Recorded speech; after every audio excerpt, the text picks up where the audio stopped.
Para comenzar formalmente, les presento al ingeniero Paulo César Galván Tobón. Él es subdirector del sector comercial y de servicios de la Comisión Nacional para el Uso Eficiente de la Energía, CONUE, y él será nuestro moderador el día de hoy.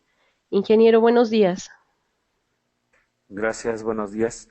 Buenos días a todos.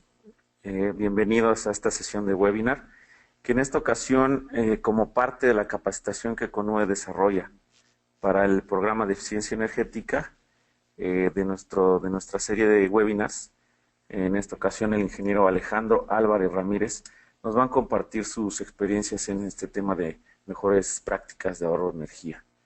Eh, Me gustaría, antes de pasarle el micrófono al ingeniero, comentar un poquito una breve semblanza. El ingeniero Alejandro Álvarez Ramírez, es director de la empresa de consultoría Nova Energía de México.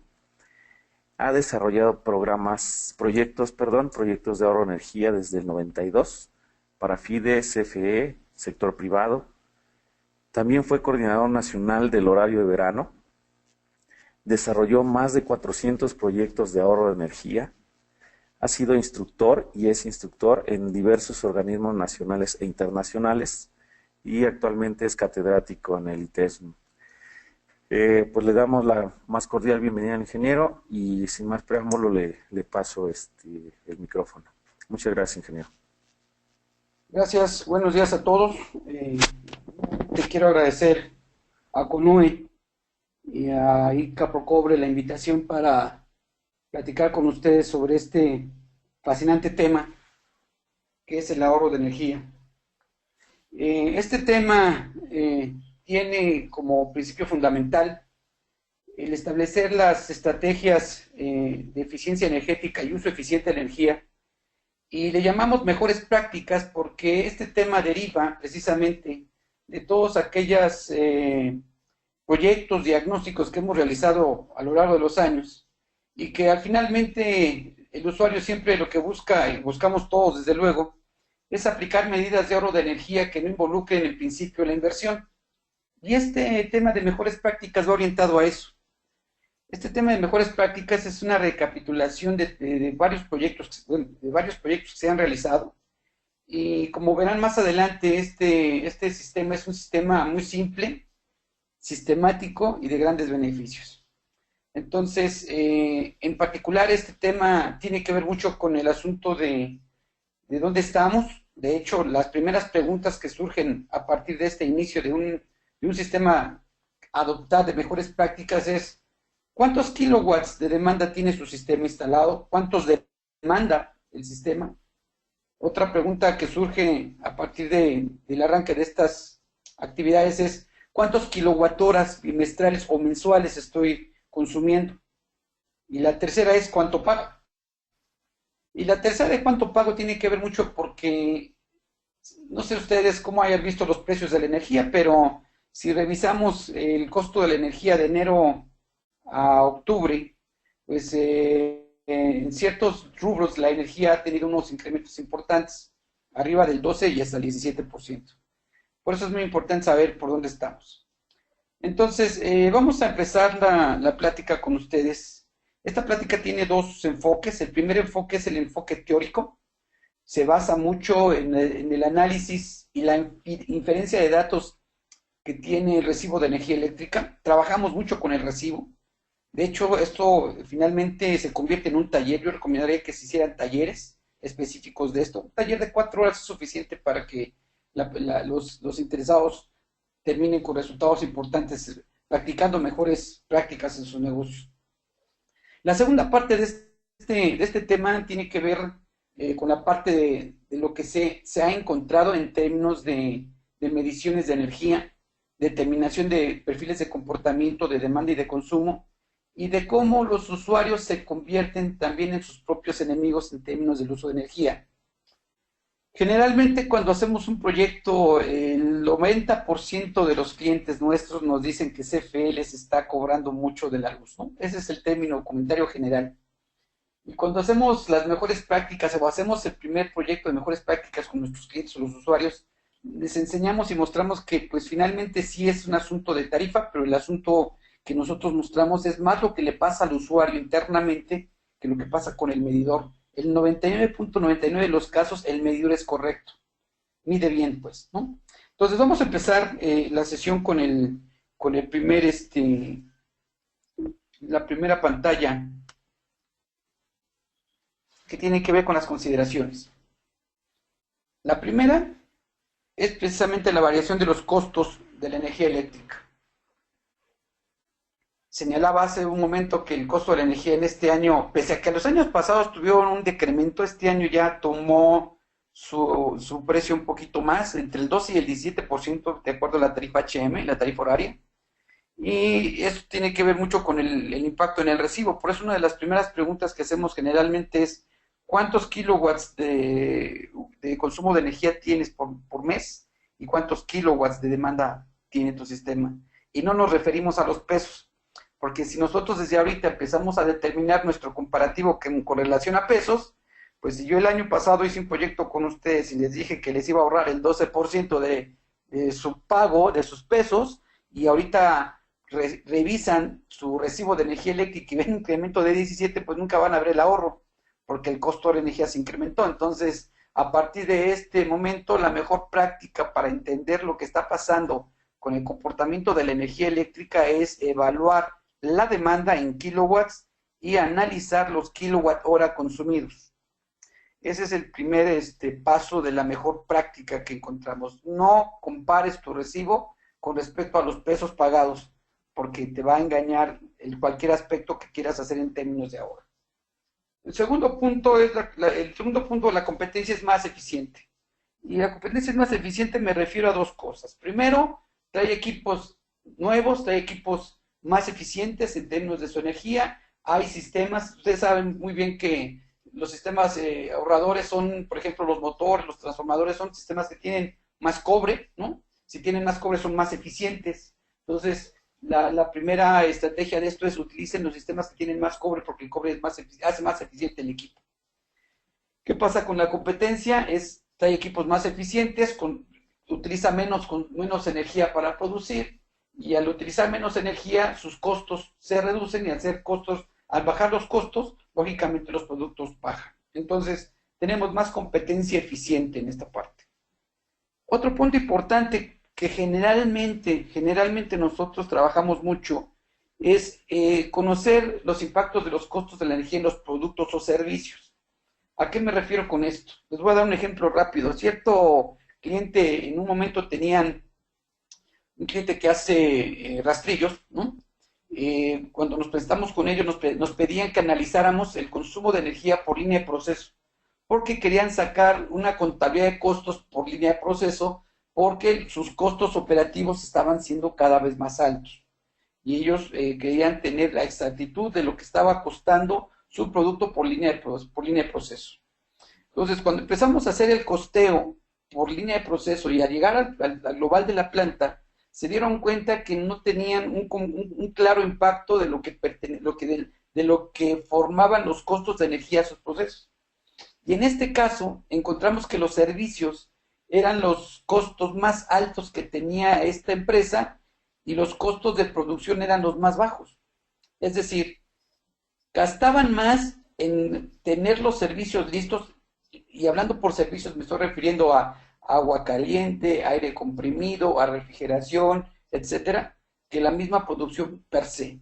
Entonces, el conocer los impactos que tenían los servicios auxiliares para esta empresa fue mucho más importante que evaluar cuánto le costaba producir un servicio, que finalmente ese fue el objetivo de la medición y del análisis.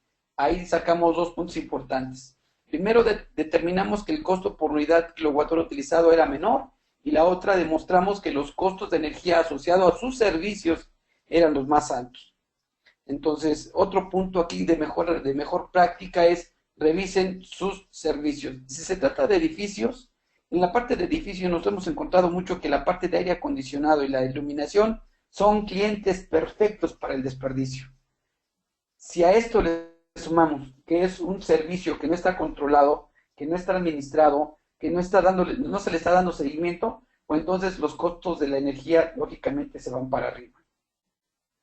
El cuarto punto es equipos, sistemas y maquinarias obsoletos. Hemos encontrado muchos equipos que, pese a que están enfriando, pese a que tienen aire acondicionado y están enfriando, el kilowatt hora utilizado para enfriamiento cada vez es más alto. Entonces, pese a que el sistema enfría, el consumo es alto, y para hacer un consumo alto, el costo de energía indudablemente se hace más alto.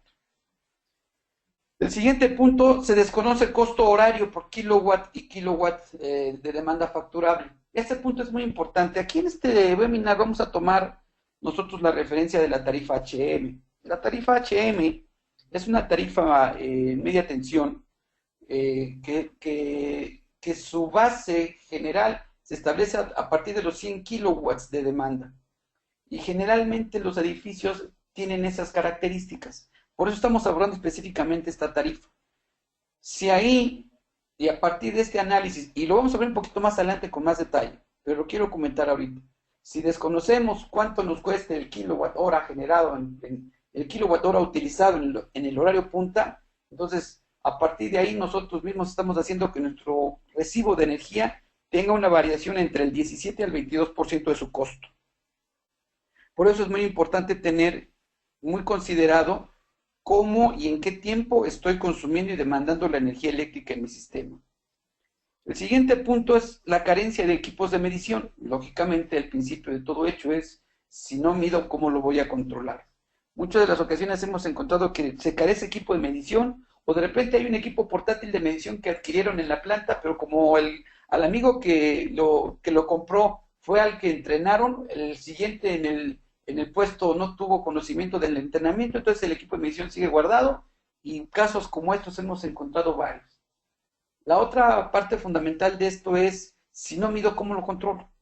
Entonces la parte de medición es fundamental en un análisis de esto, y de hecho, mejores prácticas, lo primero que dictamina, lo primero que recomienda es instalar un equipo de medición, y lo vamos a ver mucho más adelante con los ejemplos que voy a poner a ustedes.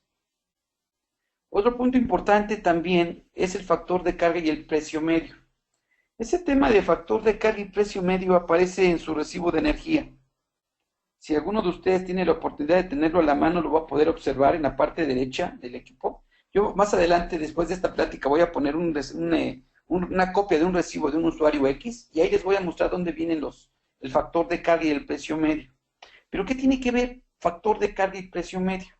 Estos dos indicadores son indicadores mensuales que vienen en el recibo y te dan una orientación para identificar qué tanto estás utilizando la energía y cuánto te está costando utilizar esa energía. Eso es lo que significa en términos generales esos dos elementos. Pero con el simple hecho de saber a qué factor de carga estás trabajando, pues vas a tener muy claro exactamente por dónde va la oportunidad de reducir tus gastos de energía o de energía eléctrica, y por ende optimizar tus procesos. Más adelante, cuando lleguemos al slide del recibo, voy a comentar con más precisión lo que está ocurriendo. Lo que quiere decir esto es muy simple. Esta mejor práctica que surge aquí es, entre mejor factor de carga tenga, el precio medio va a ser menor. Y si el precio medio es menor, mi recibo de energía eléctrica indudablemente va a ser menor. Otro punto importante aquí, que ya estamos a la vuelta de la esquina, son los cambios en el sector eléctrico en México. Es decir, la reforma del sector eléctrico va a traer consigo también ofertas interesantes de otras empresas que van a empezar a ofertar venta de energía eléctrica.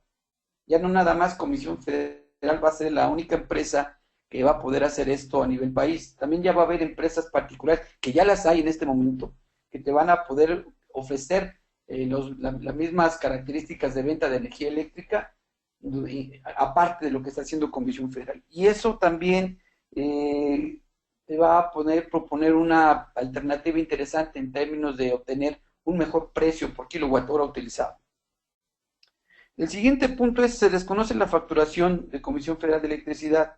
Esto tiene que ver con el recibo, prácticamente.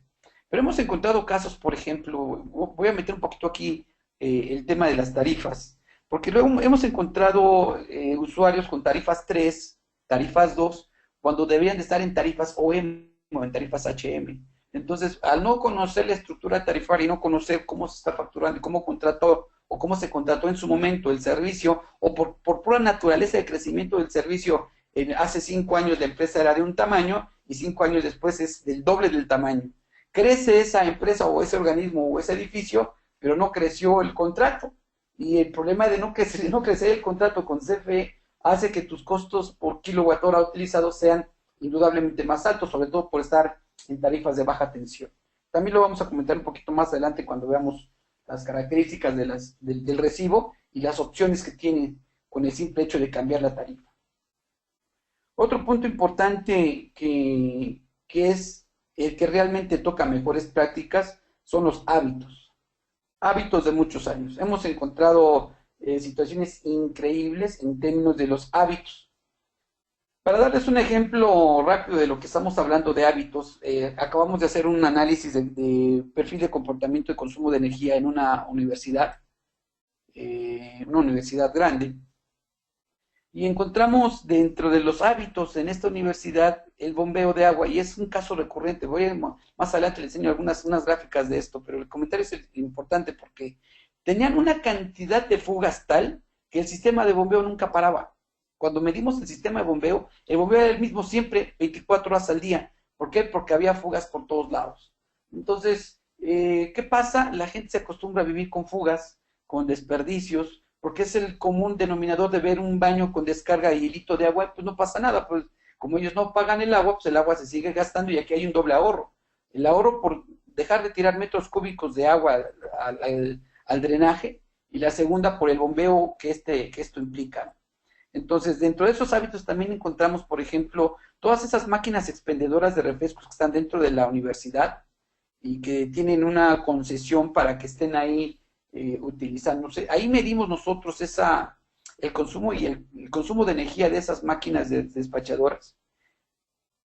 Y la verdad es triste. Cada máquina que nosotros medimos, en promedio, se gasta entre los 400 a los 600 pesos mensuales de consumo de energía, de puro consumo de energía. Entonces, cuando empezamos a analizar eso, y también encontramos maquinitas despachadoras de café, maquinitas despachadoras de esas, lo que sí encontramos bastante en los edificios, y que pasa también en cualquier otra parte, en cualquier parte corporativo o edificio o oficina, son los famosísimos despachadores de agua caliente y fría. Esos despachadores también tienen el mismo comportamiento, es una resistencia que está calentando agua, y al ladito, 2 centímetros después, tiene un sistema de refrigeración para enfriar. El asunto aquí que este sistema por sí mismo, y además se queda conectado las 24 horas porque nadie lo desconecta. Entonces termina la hora de la oficina, dejan conectado el despachador, y ese despachador conectado 24 horas por un mes les cuesta aproximadamente 800 a 1,200 pesos.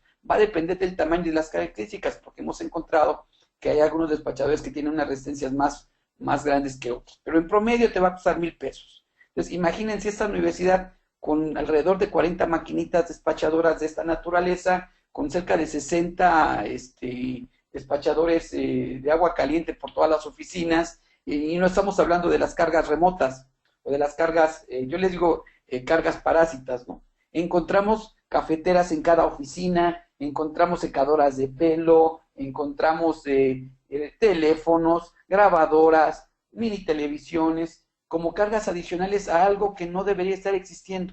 Entonces, ¿qué pasa? Pues son hábitos que tenemos, que se reconocen desde muchos años, pero esos hábitos hacen que el consumo de energía para la universidad pues cada vez sea mayor, y esa es parte de lo que nosotros hacemos en términos de las mejores prácticas.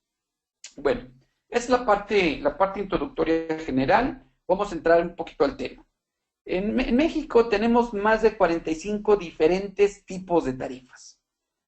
No vamos a hablar de todas ellas porque no nos daría el tiempo ahorita para hacerlo.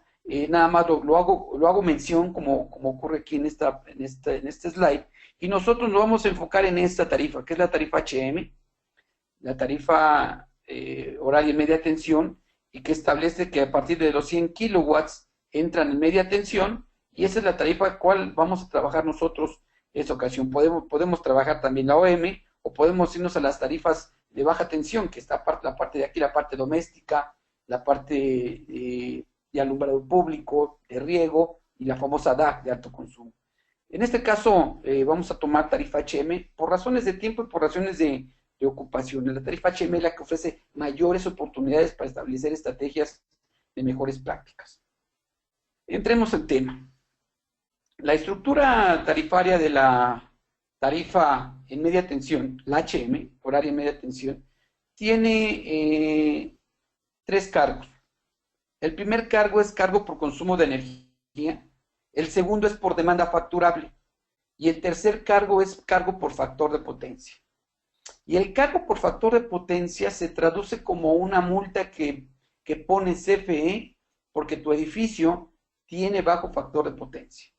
Entonces, hemos encontrado, recién estamos ahorita precisamente preparando una oferta para compensar el factor de potencia para un hospital nuevo del Seguro Social en cierta parte de la República y que tiene un factor de potencia que para ellos ahorita recién nuevo, recién instalado todo, le está costando alrededor de 12,000 pesos mensuales. La ventaja es que ya se dieron cuenta que están perdiendo ese dinero y ya están ahorita viendo la manera de cómo pueden corregir. Se corrige instalando bancos de capacitores. Pero lo importante es que sepan que hay tres cargos. Dos por energía y demanda y uno que es la parte del bajo factor de potencia. Aquí de manera general les comento que un factor de potencia del 90% no pasa nada. Es decir, CFE no cobra multa, CFE no bonifica. Si tienes un factor de potencia abajo del 90%, CFE te va a multar. Y en el recibo aparece como cargo por bajo factor de potencia. Sin embargo, cuando se optimiza o tienes un factor de potencia arriba del 90%, CFE te bonifica. Así como te multa con dinero, también te bonifica. Claro, no en la misma proporción, ¿no? Pero bueno, generalmente si tienes mejor factor de potencia, pues lógicamente que tu recibo se hace cada vez menor. Entonces, si tienes alto factor de potencia, CFE te va a bonificar.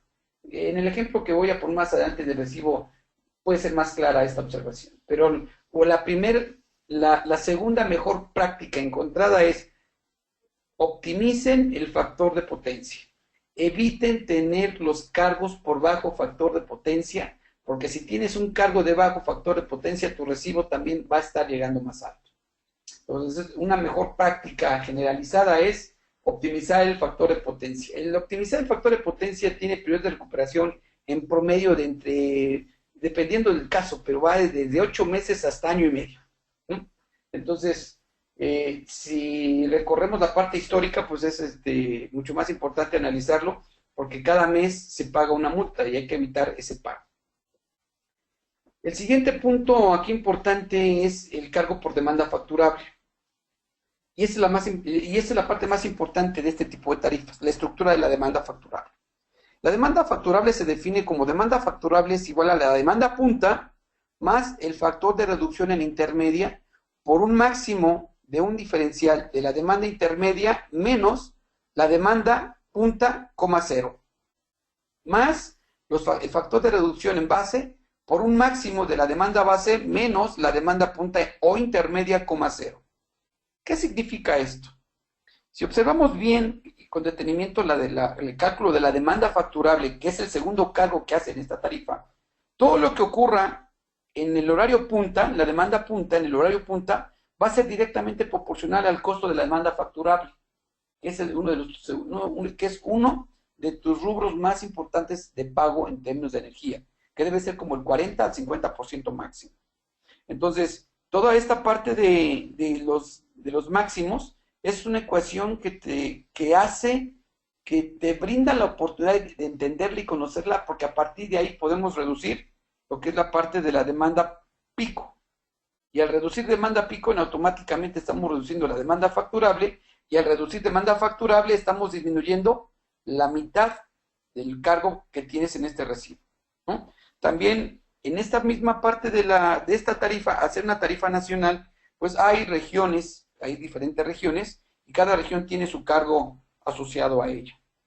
En términos generales, es así como se mueve. ¿Qué es lo que se tiene que aprender a manejar?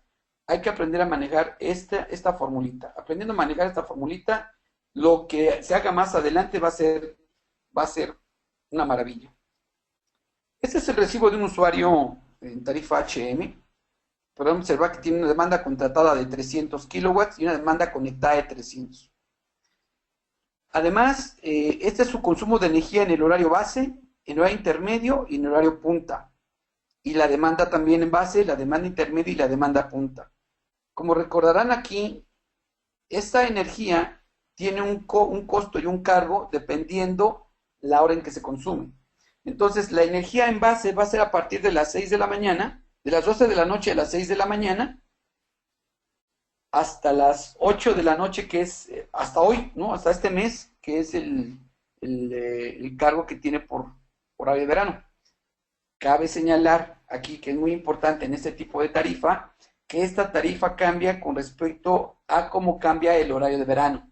Es decir, ahorita todavía estamos en horario de verano, el horario de verano cambia el domingo, entonces todavía tenemos 2 horas de horario punta. A partir del lunes vamos a tener 4 horas de horario punta, entonces si para controlar 2 horas de consumo de energía en horario punta era importante, pues ahora para controlar 4, que a partir del siguiente mes y hasta el siguiente abril, va a ser mucho más drástico el control que puedes establecer en un programa de esta naturaleza. Hay que recordar, horario punta, ahorita hasta antes del domingo, hasta antes del viernes, porque es de lunes a viernes, es de 8 a 10 de la noche. De 8 a 10 de la noche. A partir del lunes y en adelante, hasta el próximo abril de 2017, van a ser 4 horas, de 6 a 10 de la noche. Si tienen el recibo a mano y si no lo tienen, bueno, cuando lo consigan, por favor revisen. Si no sabes cuánto te cuesta el kilowatt hora utilizado, hay 2 maneras de saberlo. La primera es entrar a la página de Comisión Federal. Ahí vas a ubicar tus servicios, si es la parte doméstica, si es comercial, si es industria. Y si es la parte comercial e industria, le das clic ahí en la entrada de tarifas y ahí vas a conocer toda la diversidad de tarifas que hay. Y ahí vas a poder conocer el costo. Pero también viene aquí, en el recibo. Aquí vienen los costos unitarios. Aquí está la energía que se consumió en base y el costo de la tarifa de ese mes, de ese periodo. La energía intermedia, lo que consumió y su costo de energía. Y el costo de la energía punta, cuánta energía consumió y lo que cuesta el cargo por energía en punta. Y tiene aquí la demanda facturable. Ese es el resultado de la formulita. Se dan cuenta aquí es 130. Sin embargo, si ustedes observan aquí sus demandas, en base, intermedia y en punta, no fueron las mismas, ni del mismo tamaño, ni la misma magnitud. Tiene que ver cómo funciona la fórmula de la demanda facturable. Aquí le están cobrando 130 y el usuario en la demanda base tuvo 117 kilowatts, en la demanda intermedia tuvo 144 y la demanda en punta tuvo 123. Por eso es muy importante conocer estos numeritos, estos comportamientos, y estos van de la mano junto con la parte de consumo. Entonces, aquí es donde empieza la clave de éxito. Aquí es donde empieza a perfilarse la mejor práctica. Conociendo cómo se comporta la energía y la demanda de este sistema, vamos a poder determinar mejores opciones para reducir el consumo. Este es el cuadro que yo les comentaba de los perfiles que traen. Por ejemplo, este usuario en enero del 2014 demandó, como demanda facturable, 71 kilowatts. Pero mes después o anterior 122 o 124, nada más por puro diferencial, aquí él solito tuvo un decremento o un incremento de demanda además del 30%. Aquí aparece el cargo por factor de potencia en el recibo. Cargo por factor de potencia, aquí a este usuario le están cobrando 18,000 pesos por no tener compensado el factor de potencia. Y aquí en este rubro aparece qué factor de potencia tiene. Tiene un factor de potencia del 64%. Tener un factor menor del 90 es peligrosísimo. Tenerlo abajo del 70 es peor. Este usuario cada mes pierde 18,000 pesos. Si eso lo multiplicamos, esos 18,000 pesos, los multiplicamos por la parte anual, estamos hablando de alrededor de, ¿qué será? 250,000 pesos. Este cliente en particular paga 250,000 pesos al año por su facturación eléctrica, por tener bajo factor de potencia. Y si así nada más al puro ojo de buen cubero, si está pagando en términos de facturación, aquí ya con la facturación del periodo, 118,000 pesos, y está pagando una multa por bajo factor de potencia de 18,000, bueno, pues aquí este usuario, el 15% de su facturación se le va en la multa. Entonces, aquí nace de entrada la primera o la tercera mejor práctica de eficiencia energética y corrijo, no es una práctica de eficiencia, es una práctica de menos costo o de menos pago por mi recibo de facturación. Pese a que el banco de capacitores va a liberar demanda, va a corregir la parte de los reactivos necesarios para incrementar el factor de potencia, la realidad del caso es que el factor de potencia se convierte en una medida económica. Aquí, por ejemplo, en este caso, este cliente pierde 250,000 pesos al año, representa el 15% de su facturación y tiene un factor de potencia del 66%. ¿Qué tiene que hacer? Tiene que instalar un banco de capacitores de inmediato para no estar perdiendo esta parte del recurso. Bueno, ven este recuadro completo que está aquí, ¿no? Esta parte completa tiene mucha información. Lo que yo hago aquí es poner otras mediciones de otro recibo, y lo hice más grande, con el objeto de mostrar el efecto que tiene el factor de carga y el precio medio. Aquí este cliente ya tiene una facturación alta, es un cliente muy grande, tiene demandas muy altas, ¿no? Muy altas, de 15,000 kilowatts. Es una papelera, y lo pongo nada más a razón de entender cómo se comporta el precio medio y el factor de carga. Por ejemplo, aquí, a un factor de carga del 9%, sus precios medios empiezan a oscilar a 1.59. Factores de carga muy bajos se van a 2.47. Sin embargo, cuando tiene un factor de carga 80%, su costo medio pasa a ser a 0.8887 pesos.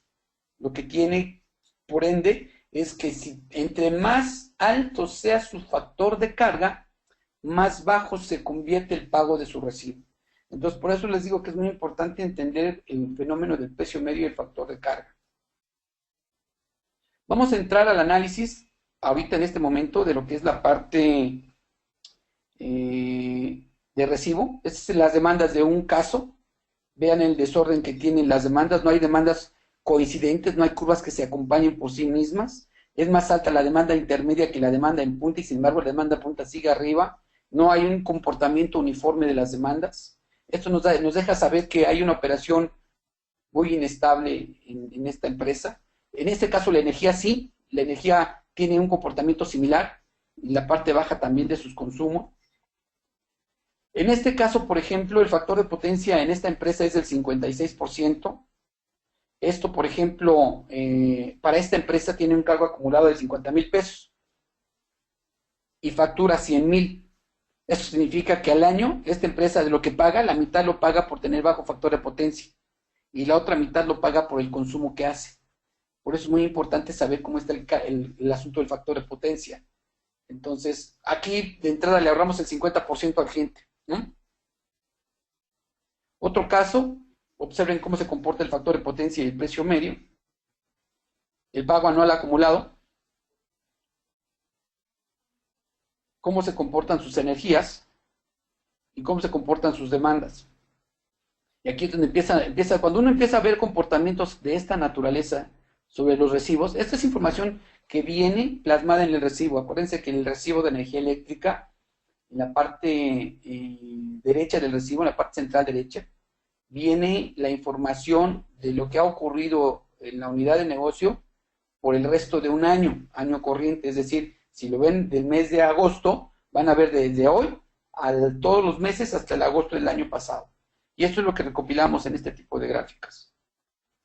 El factor de potencia de la primera caso venía con un factor de potencia bajo, lo corrige hasta el 100%, pero de repente hubo un problema en la planta, se protege el banco generalmente se instala con un interruptor, se protege el banco, se desconecta, pero como ya sabían que tenían un banco y que estaban corrigiendo el factor de potencia, pues ya no lo voltearon a ver.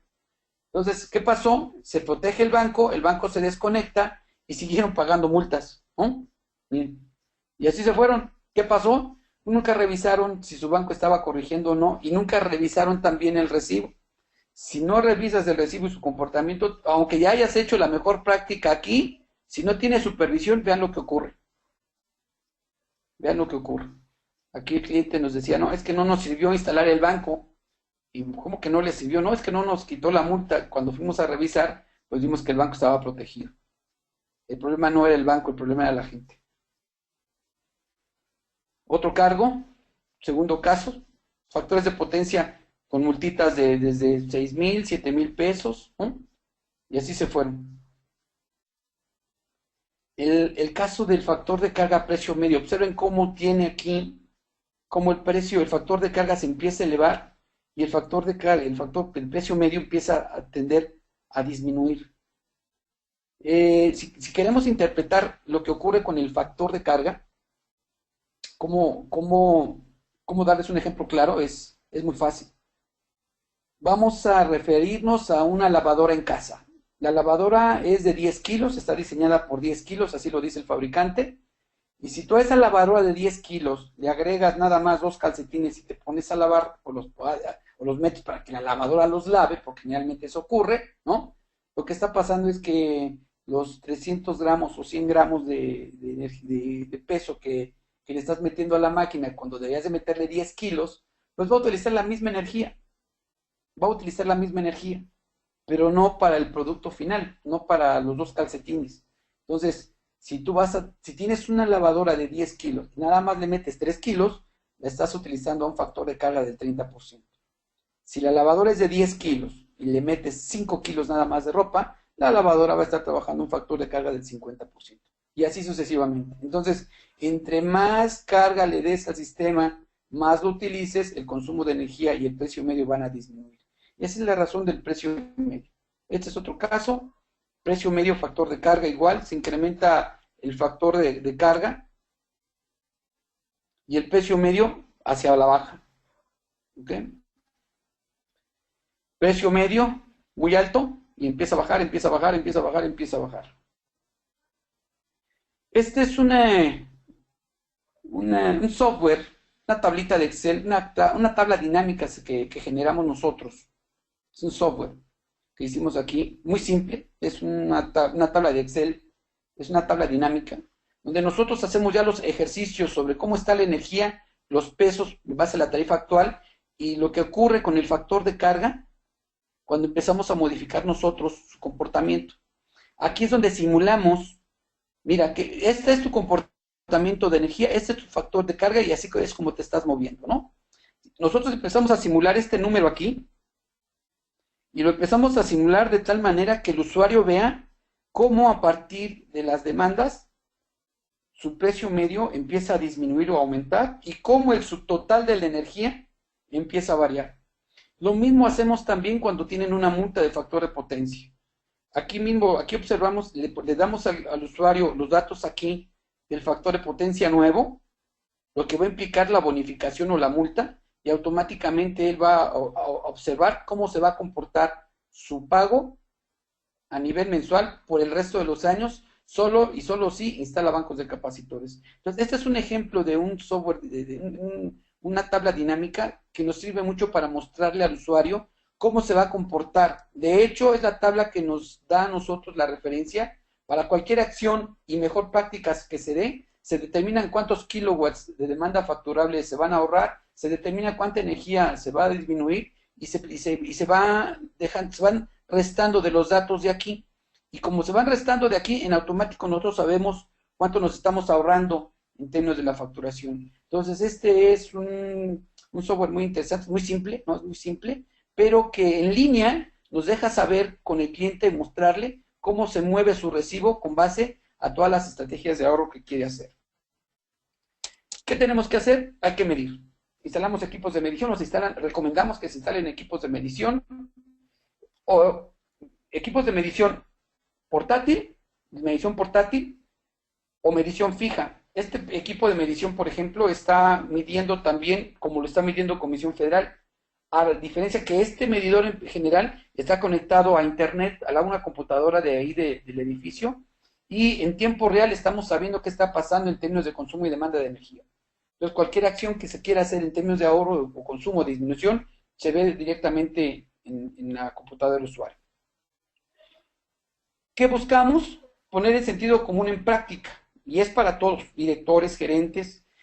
Genera una necesidad de desarrollar una organización de aprendizaje. Eso es lo importante, porque con los malos hábitos que traen las empresas, como son los que siempre prenden el aire acondicionado y lo apagan, piensan que eso ya es suficiente para un equipo y no lo es. Es planear y trabajar en una administración de carga y encontrar causas fundamentales, el por qué sí, el por qué no. Lo puedes medir, se puede mejorar, se puede cambiar, se puede eliminar. Hemos encontrado lugares donde hay procesos que se hacen porque por alguna falla en el sistema de la administración se hizo, que hay que eliminar. Nosotros siempre buscamos eliminar, lo hacemos al revés, eliminamos, lo cambiamos, lo sustituimos, algo hacemos con el sistema.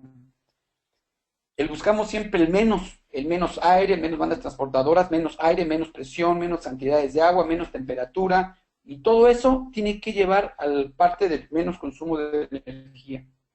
Casos reales, aquí está este usuario, por ejemplo, es un usuario que venía con unas demandas específicas. Vean estas demandas máximas que tuvo en estos horarios. Este usuario aquí, y con esto, tuvo para que su demanda promedio de 60 kilowatts se fuera casi a 110, casi al doble. Y decía que el costo de la energía se le había incrementado en su recibo y hacía los reclamos.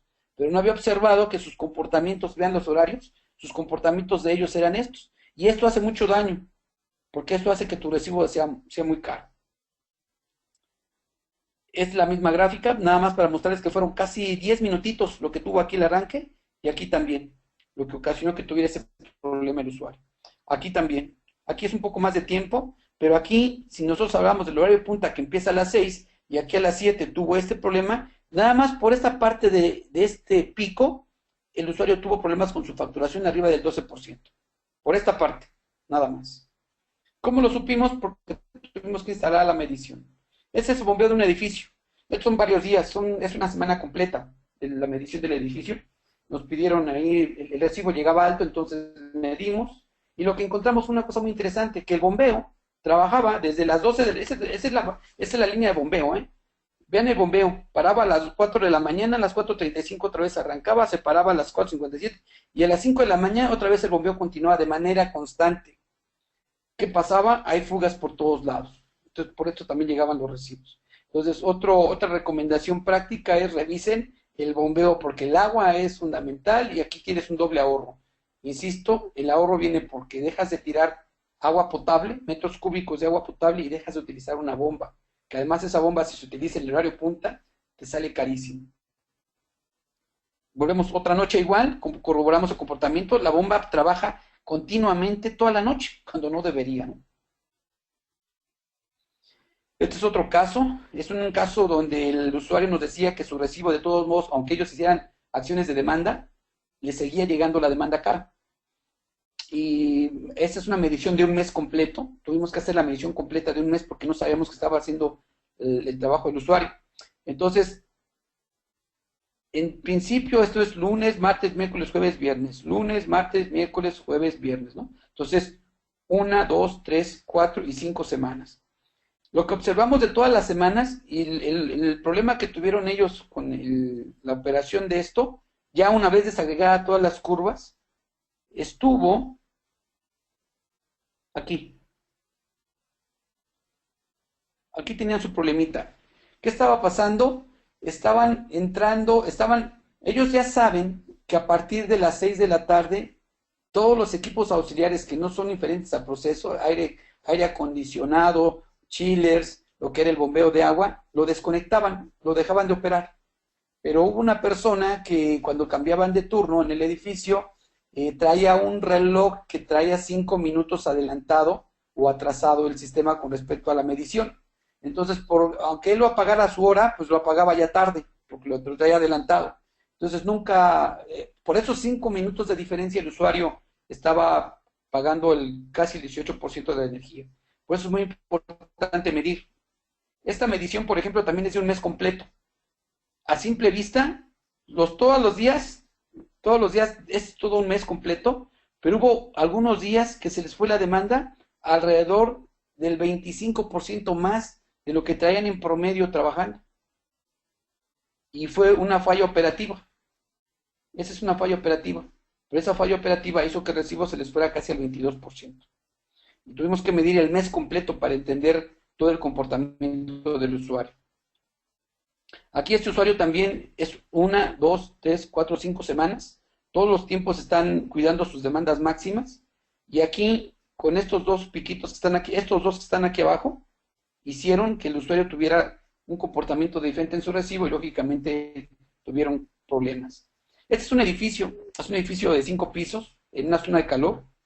Este es el día y esta es la noche. Este es el día y esta es la noche. Se hizo la medición de una semana. El administrador general nos decía que el recibo le estaba llegando cada vez más alto, como todo. Hicimos la medición y encontramos esto. En la noche sí se apagaba el aire acondicionado, quedaba la iluminación y quedaba unos pequeños aires acondicionados pequeños aquí, chiquitos. Pero en el siguiente día, aquí está, y la siguiente noche, si ustedes observan el comportamiento de la noche y el comportamiento del día, es prácticamente el de la misma magnitud. ¿Qué ocurrió? Bueno, lo que ocurría es que el poli del turno de la noche, que llegaba a cuidar el edificio, pues le daba calor y prendía el aire acondicionado de todo el edificio, porque como hacían las rondas del edificio, pues para no tener calor prendía todo el tiempo el aire. Y como nadie se daba cuenta, ya en la mañana él, como tenía las instrucciones de prender el aire a las 8 de la mañana, pues la gente que llegaba temprano pues no encontraba diferencia. Pero la medición nos dejó saber que el amigo pues, prendía el aire acondicionado en la noche para hacer sus rondas más placenteras. Entonces, ¿qué son? Son hábitos. Las mejores prácticas se orientan aquí a medir y a controlar el sistema. Este es un aire acondicionado de 4 semanas. Empezamos a detectar la operación y aquí ya está cortando el sistema, aquí ya está ahorrando el sistema. Detectamos cómo se estaba desperdiciando la energía, le dijimos al usuario cómo corregirlo y aquí ya el sistema está ciclando. Si lo ven en verde es porque ya el sistema está ciclando, ya no está continuo. Entonces ya le dijimos al usuario qué hacer, ocurrió, todo se quedó en la tarea, ya vieron que sí había ahorros, volvió a haber ahorros, pero después llegó don Pepe. Don Pepe es el señor que tiene 25 años en el edificio que se conoce el último tornillo del sistema y dijo, no, yo quiero regresar a mi sistema normal porque ese que me daba a mí mis opciones y no tenía que andar subiendo o moviendo yo setups de temperatura y otra vez ocurrió su mismo comportamiento. Entonces todo lo que le dijimos que empezó a ahorrar, aquí lo empezó a volver a tirar. Entonces son hábitos. Entonces si no podemos romper hábitos, miren lo que ocurre en ese comportamiento. Aquí nosotros ya conociendo parte del mercado, le dijimos al usuario, sabes que ya te corregimos, ya te dijimos cómo corregir, sí, bueno, te vamos a dejar el equipo una semana más para tomar la semana de los ahorros.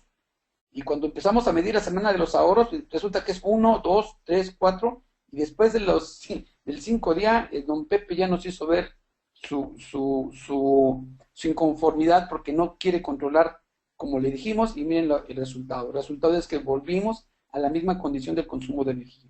Entonces los hábitos nos llevan a eso.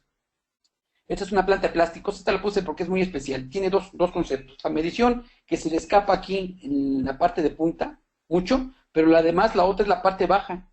Y la parte baja es muy constante, entonces 24 horas la planta tiene si es una planta de 4000, 1500, haga lo que haga la planta, están siempre en operación. Y este es el problema mayor que tiene. Tiene dos problemas. Esta punta que está aquí, que se les fue, y la parte baja que hay que quitar cargas. Ahí los auxiliares como aire acondicionado, bombeo de agua son fundamentales. Este es un edificio también,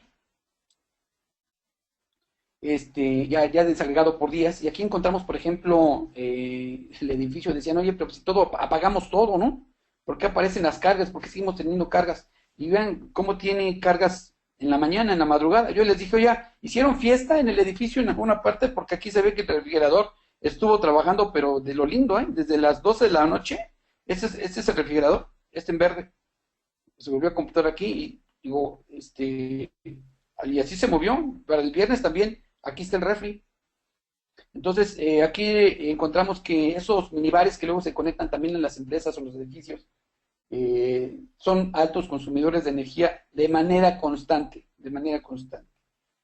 Algunos ejemplos ya más específicos, en un palacio de gobierno, por ejemplo, encontramos equipos ya viejos, indudablemente chillers ya en paquetes muy agotados, antigüedades ya de 20, 25 años, donde las recuperaciones y los retornos de inversión son muy altos.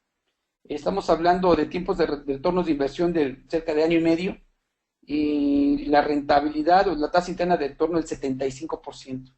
Son acciones muy específicas ya Esto ya sobrepasa las mejores prácticas porque esto ya es sustitución de equipo. ¿Cómo se detectó que había que cambiar el equipo? Por dos razones fundamentales. La primera, la antigüedad. Un equipo de más de 20 años de antigüedad ya es ineficiente por sí, ¿no? Recordemos, más utilización de equipos deficientes con más cobre es más ahorro. Otro edificio, el área legislativa o legal, igual rentabilidades y proyectos, por ejemplo, aquí los chillers, enfriados por aire para enfriados por agua, se pone en evidencia que el utilizar hasta menos equipos como equipo principal para la refrigeración o la parte de frío, ¿no? Tiene un punto de recuperación de casi 3 años. Para un sistema de esta naturaleza es totalmente atractivo. Para la Secretaría de Planeación, otro edificio también que se hizo lo mismo. Tenían unidades ventana, mini-split y multi-split ya muy eficientes. Se propone de los 41 son un equipo central por tornillo y la recuperación se va a 3 años. Factor de potencia también con una parte casi 100,000 pesos al año por bajo factor de potencia. La inversión de 129,000, tiempo de recuperación de año y medio, que es el promedio.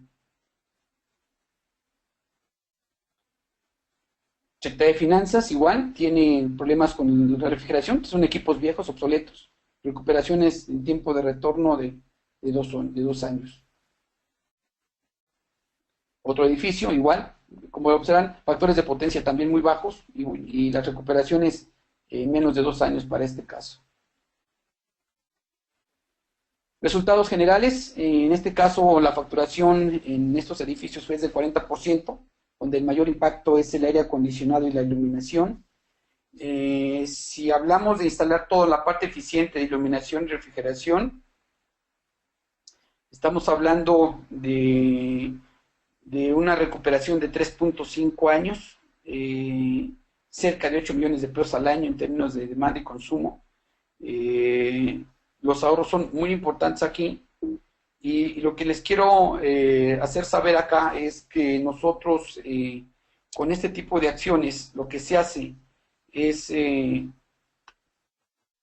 buscar cómo antes de instalar nuevos equipos es reducir lo que tengo, eliminarlo o hacerlo más eficiente, ¿no? Entonces, dentro de las mejores prácticas que hemos encontrado es seccionar circuitos de alumbrado, instalar timers, instalar baterías para los termostatos de los aires acondicionados, reprogramar chillers, apagar parcialmente la casa de servicios en fines de semana, instalar filtros de armónicas. La armónica es un tema interesante. Bueno, ya no nos va a dar tiempo aquí para hablar de calidad de energía, pero es que es un tema fascinante que yo les recomendaría que en algún momento lo busquen, lo pidan, porque este tema de calidad de energía, este tema de armónicos, es un tema importante porque el crecimiento de nuevos equipos, de la nueva tecnología, está haciendo que crezca la electrónica de potencia. Esta electrónica de potencia lo que hace es meterle ruido armónico a la corriente fundamental, a la fundamental. Entonces, modificas la fundamental y hasta ahí dices, ¿y eso qué es? Bueno, se traduce en salidas de circuitos inesperados, sobrecalentamientos, desprogramación de PLCs, computadoras, etcétera, etcétera, etcétera. Entonces, calidad de energía tiene que ver con esto. Entonces, servidores de agua, despachadores de refresco. Conclusiones.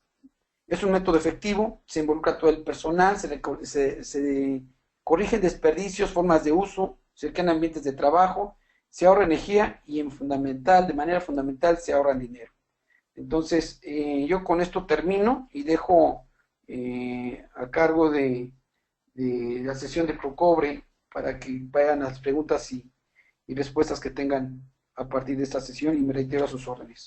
Gracias, ingeniero. Si puede mostrarnos eso, sus datos de contacto y los datos de contacto de Conue y Procobre, por favor. Ingeniero Galván, adelante, por favor. Sí, muchas gracias. Gracias, ingeniero. Tenemos aquí unas 2 preguntas de Juan Felipe Ávila. Una es, pregunta, ¿existen equipos o software para monitorear el consumo de energía independientemente de la tarifa eléctrica que se tenga contratada? Sí hay. Sí los hay. Los hay desde hasta para la casa hasta para grandes industrias, pero sí los hay. Ok. Ok. Y otra pregunta de Juan Felipe es, si se tiene tarifa 2, ¿qué es más conveniente económicamente? ¿Instalar un sistema fotovoltaico interconectado a la red o instalar una subestación para cambiar a una tarifa en media tensión? Ay, esa pregunta es hermosa, ¿eh? Es hermosa la pregunta. Y qué bueno que me la hace. Si es una tarifa 2, es un servicio en baja tensión. El asunto de una tarifa en baja tensión, antes de hacer un sistema fotovoltaico, antes de instalarlo, lo que nosotros recomendamos, primero hay que hacerlo eficiente. Ya que se hace eficiente, se determina el tamaño de la potencia y se hacen dos análisis. Uno es cuánto me cuesta generar con fotovoltaicos y la otra es qué pasa si yo con esa demanda que tengo de tarifa 2 me voy a una tarifa OM, ¿no? Pero para que yo pueda llegar a una tarifa OM, yo tengo que pasar de mis 25 kilowatts que tengo como demanda contratada para una tarifa 2. Entonces, esto implica que si yo voy a hacer un contrato en tarifa OM, tengo que demostrarle a la Comisión Federal que mi demanda va a ser superior a los 50 kilowatts. Eso es decir, si es una pyme o un negocio y se pretende crecer a esos niveles de potencia, lo más recomendable es que se cambie de tarifa, que no instale fotovoltaico. ¿Por qué? Porque si va a crecer a esos niveles de demanda, el sistema fotovoltaico no le va a aguantar esas variaciones de demanda.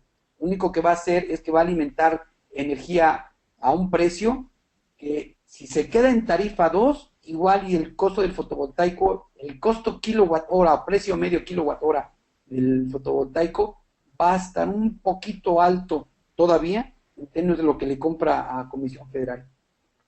¿Qué sugiero? Tomar un análisis, hacer un estudio específico de su comportamiento de carga, reducirla y el segundo paso es ver cuánto voy a crecer. Si va a crecer el negocio o no va a crecer, porque si con esos 20, 25 kilowatts no va a poder contratarse con tarifa OM con Comisión Federal, porque Comisión Federal le va a pedir ya un diagrama unifilar, un censo de cargas, para tarifa 2 todavía no le pide unidad verificadora, pero le va a pedir un censo de cargas y va a determinar cuánta carga tiene conectada. Entonces, si eso ocurre así y quiere instalar la subestación, al final del día la subestación va a estar sobrada. ¿Qué pasa si está la subestación sobrada? Va a pasar como el ejemplo que les comenté de la lavadora, ¿no? Vas a tener un factor de carga muy bajo. Y si vas a tener un factor de carga bajo, tu precio medio va a ser muy elevado.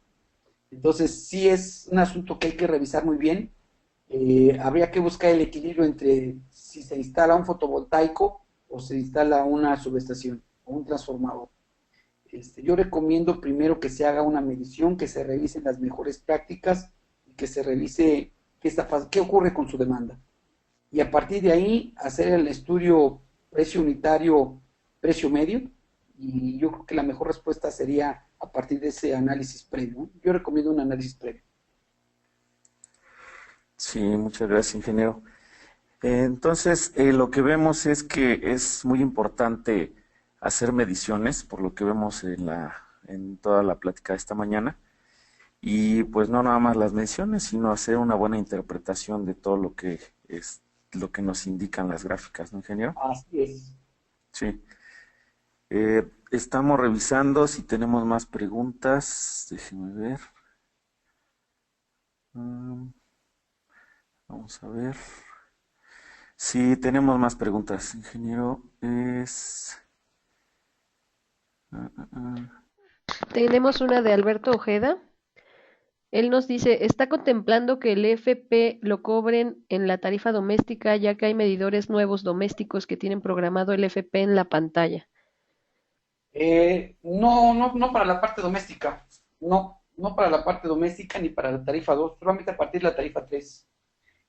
Sí lo que pasa es que Comisión Federal hizo una compra masiva de equipos de medición y dentro de los equipos de medición que compraron, pues entonces ya la oferta de los equipos ya incluyen hasta mediciones de armónicos que, que a nivel de usuario no nos funciona, no nos sirve, pero no está contemplado para las casas el cobrar factor de potencia. Muchas Ok. gracias. También hay otra pregunta. Mencionó que en una parte de la presentación que el banco de capacitores se protegió. ¿Por qué sucedió esto? Hubo una variación de voltaje fuerte. Cuando regresa el potencial a la subestación llegó fuerte y el banco tiene un interruptor termomagnético. Entonces lo que hizo el banco fue proteger, el banco se protegió a través del interruptor, pero no se restableció el banco, no se restableció el interruptor. Entonces se siguió operando la planta, pero no observaron que cuando hubo una falla de esa naturaleza, el interruptor termomagnético hizo su trabajo y se protegió. Entonces siguieron operando y no se dieron cuenta ni en el recibo, porque pasaron meses. Cuando nos dimos cuenta, cuando el usuario se quejó con nosotros de que cuando instalaron bancos no servían, ¿no? Porque eso fue el comentario que nos hizo el usuario. No, oiga, instalar bancos no sirve porque a nosotros lo instalamos una vez y después ya no funcionó y nos siguen multando. Cuando fuimos a ver fue que el banco pues, no es que no sirviera, sino simplemente es un equipo eléctrico. El equipo eléctrico como tal debe tener una protección.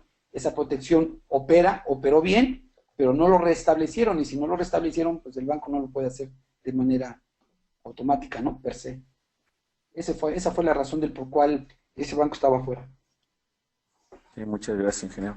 Otra pregunta que tenemos es ¿cómo calcular el factor de carga? Bien, hay una fórmula que se ocupa para el factor de carga. Tiene que ver con el consumo kilowatt-hora totales entre la demanda máxima por el número de horas mensuales. Quien esté interesado en ello, mándeme por favor un correo y con gusto le mando la fórmula con su desglose. Ok. Sí, tenemos hay felicitaciones por la presentación y tenemos otro comentario, que en México tenemos instalaciones eléctricas muy viejas y obsoletas en sector residencial, que es recomendable actualizar tanto las instalaciones. Es un comentario que nos hacen. Y efectivamente, últimamente nosotros nos ha tocado hacer diagnósticos energéticos y mediciones eléctricas en casas donde están las tarifas DAC, la tarifa de alto consumo. Y efectivamente nos hemos encontrado casas ya con cable, ¿no? Cable de hace 15, 20 años, cable muy malo. Ahí lo que nosotros, cuando encontramos ese tipo de situaciones, lo primero que le recomendamos al cliente es que el uso del cobre es fundamental en esto, ¿no? Si compras cable nuevo, es cable con cobre nuevo, va a ser conductor eficiente y no vas a tener pérdidas. Entonces, recomendamos siempre cambiar la instalación por completo. Hicimos una reparación de una casa completa de cable viejo que tenían por cable nuevo y las pérdidas fueron como del 6-7% las que recuperamos. Entre falsos contactos, mal puesta a tierra, el sistema de puesta a tierras también es importante, por ejemplo. No había sistema de tierras, una varilla de cobre para instalar el sistema de tierras es fundamental en este tipo de sistemas. Coincido con el comentario, es cierto, y es una de las grandes problemáticas que hay y de las grandes oportunidades del mercado, también para los colegas que estamos en esto, rediseñar la instalación eléctrica con cable nuevo y mejor hace que tus equipos también funcionen de manera eficiente. Y el balanceo de cargas también. Sí. Gracias, ingeniero. Tenemos otra pregunta de nuestro amigo Sergio Hinojosa de FIRA. ¿Cuál es el valor en que debe estar el factor de carga? Va a depender de muchas condiciones, pero generalmente si es un edificio, debe ser en promedio del 70%. Ok, gracias. Y bueno, tenemos pues felicitaciones, muy interesante la plática, también lo menciona. Muchas gracias. Sí, pues son todas las preguntas que ahorita tenemos. De cualquier forma, si existen más preguntas, como se mencionaba en un principio, se les va a enviar el material a todos los participantes y pues van a tener los datos del ingeniero. Muy bien, yo estoy a las órdenes, cualquier duda o comentario con todo gusto. Muchísimas gracias. Muchas gracias. Gracias, ingeniero Álvarez, ingeniero Galván. Como mencionaban, se les hará llegar a su correo electrónico un documento con las ligas para descargar la presentación, el video de la presentación y un resumen ejecutivo. Si llegaran a tener alguna duda, nos pueden contactar en sus correos y en las redes sociales que vienen en la información que se les hará llegar. Que tengan todos muy buen día y muchas gracias. Buen Muchas día a gracias. todos. Gracias.